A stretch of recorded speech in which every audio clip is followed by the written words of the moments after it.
Good afternoon, dear students. Once again, myself Harish Kangwar, and today I am explaining part 2 from the story The Blue Bead from class 10th ICSE board. So, I will explain it, start it, and before starting, this is my humble request to everyone. Please subscribe the channel and press the bell icon. So, now start.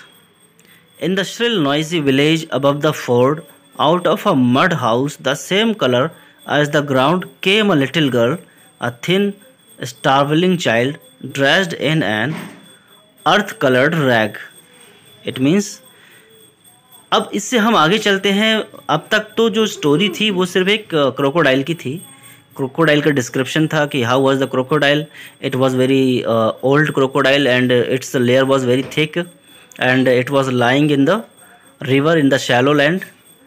And now we are moving forward to the story of the village. Shrill noise village, noisy village मतलब शोर शराबे वाला, शोरगुल वाला गांव। above the ford मतलब नदी के किनारे से थोड़ा ऊपर, और एक मिट्टी के घर से बनी हुई, जो मिट्टी का बना हुआ घर था और उसका कलर भी सेम ऐसा था जैसे ज़मीन का था। तो वहाँ से एक छोटी लड़की निकल के आती है, बहुत दुबली पतली, स्टार्वलिंग मीन्स जैसे भूख से मरने वाली हो, dressed in an earth coloured rag, और उसके जो कपड़े थे वो भी मिट्टी की तरह दिख रहे थे। She had torn the rag in to make skirt and sari, and उसने उस कपड़े को दो भागों में डिवाइड कर लिया था, काट लिया था। ठीक है, एक से स्कर्ट बना दी और एक से साड़ी। सिबिया इसका नेम था। Sibia was eating the last of her meal, chapati wrapped around a smear of green chilli and rancid butter. तो सिबिया क्या खा रही थी? अपना खाना खा रही थी, चपाती, और लपेटी हुई थी किस में? उसमें कुछ हरी मिर्च की चटनी और थोड़ा सा बटर लगा हुआ था।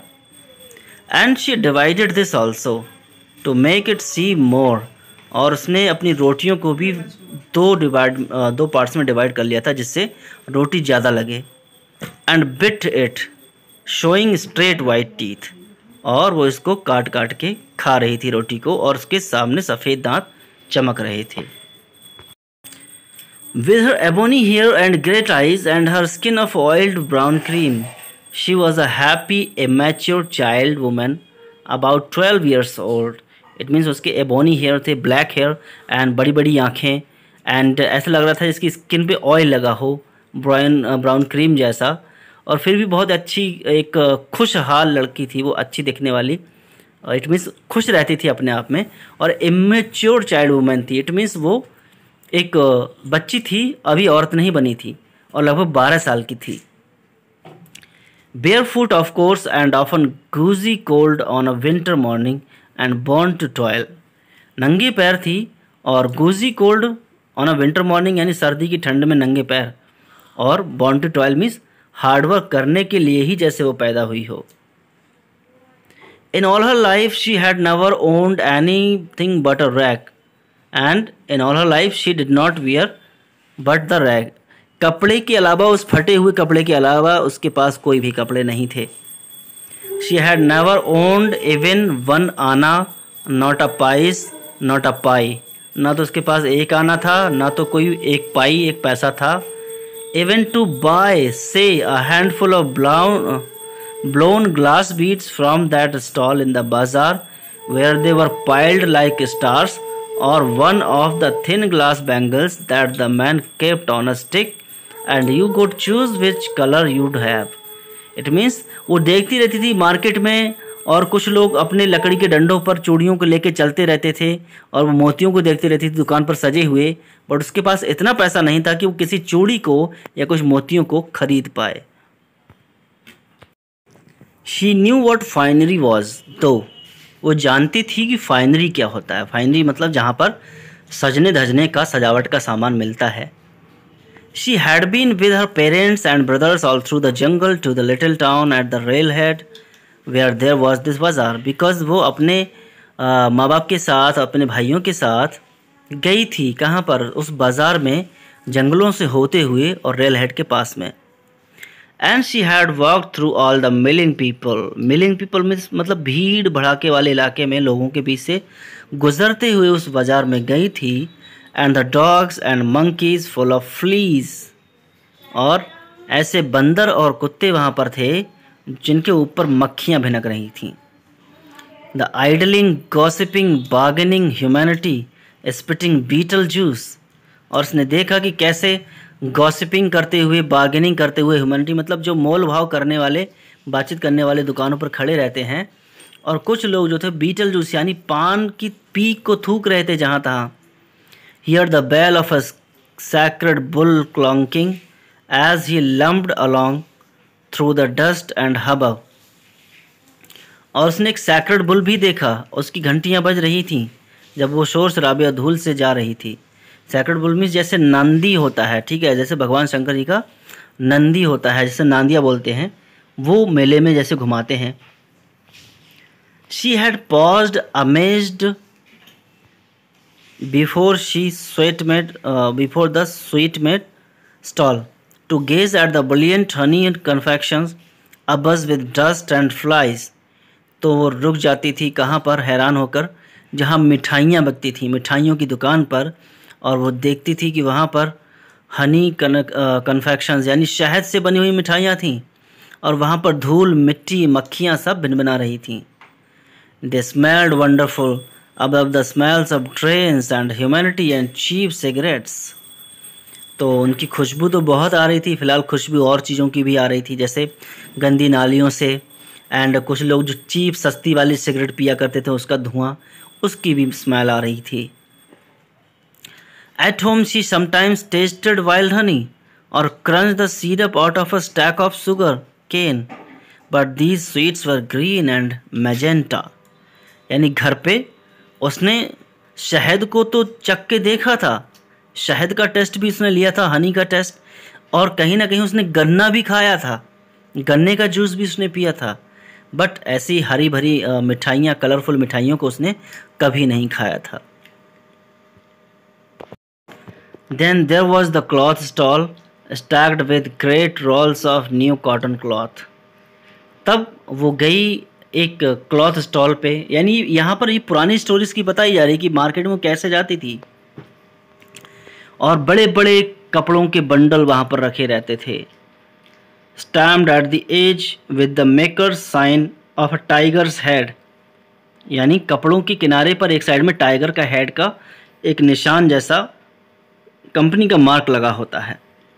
And smelling so wonderful of its dressing straight from the mills that Sibia could have stood by it all day।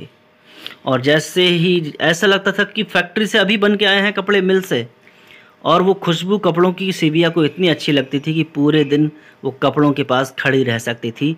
लेकिन इतनी गरीब थी बेचारी कि वो नए कपड़े तक नहीं खरीद सकती थी, वो सिर्फ देख सकती थी।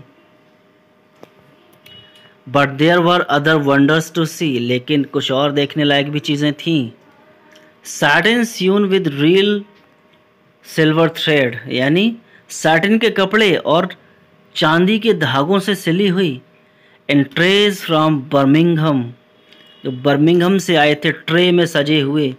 And a sari which had got chips of looking glass embroidered into the border, और ऐसी ऐसी साड़ियाँ जिनके बॉर्डर में छोटे छोटे शीशे लगे हुए थे। She joined the crowd round a Kashmiri traveling merchant on his way to the bungalows।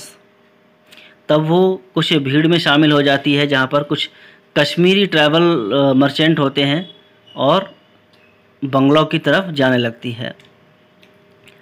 He was showing down colored silks that poured like cream and he would got a little locked chest with turquoises and opals in it।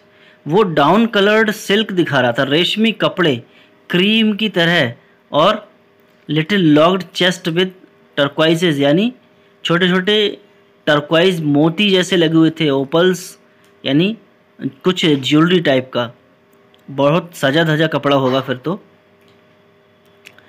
Best of all a box, सबसे अच्छा जो उसे लगा वो एक था एक box, which when you pressed it a bell tinkled and a yellow woolen chicken jumped out।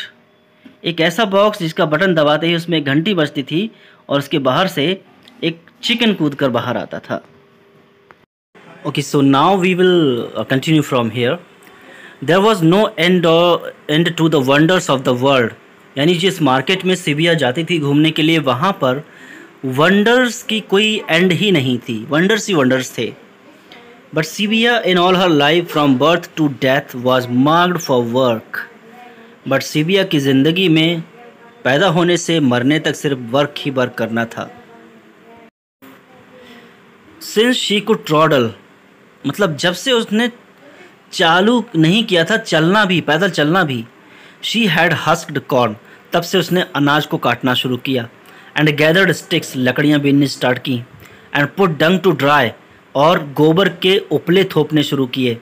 And cooked and weeded and carried and fetched water, खाना पकाती थी, घास बीनती थी खेतों से एंड लाती थी, और पानी भर के लाती थी, और जानवरों के लिए घास काट के लाती थी। इतने सारे काम उस बेचारी छोटी सी लड़की को करने पड़ते थे। She was going with her mother and some other women now to get paper grass from the cliffs above the river. और आज वो अपनी माँ के साथ और कुछ दूसरी लेडीज़ के साथ पेपर ग्रास लेने जा रही थी जो रिवर के ऊपर थी दूसरी साइड में। When you had enough of it, you could take it down by bullock cart to the railhead and sell it to the agent who would arrange for its dispatch to the paper mills. यानी जब बहुत सारा ये लोग काट लेते थे तो एक बैलगाड़ी में रख के ये शहर में ले जाते थे, और वहाँ से एक एजेंट होता था जो फैक्ट्री के लिए भेज देता था।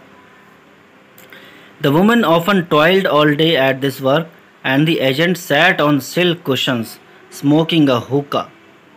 तो ये जो औरतें थीं ये तो पूरा दिन काम करती थीं पेपर ग्रास को लाने में, और जो एजेंट था उस घास को बेचने वाला वो आराम से अपने रेशमी गद्दों पर बैठकर हुक्का सुलगाता था।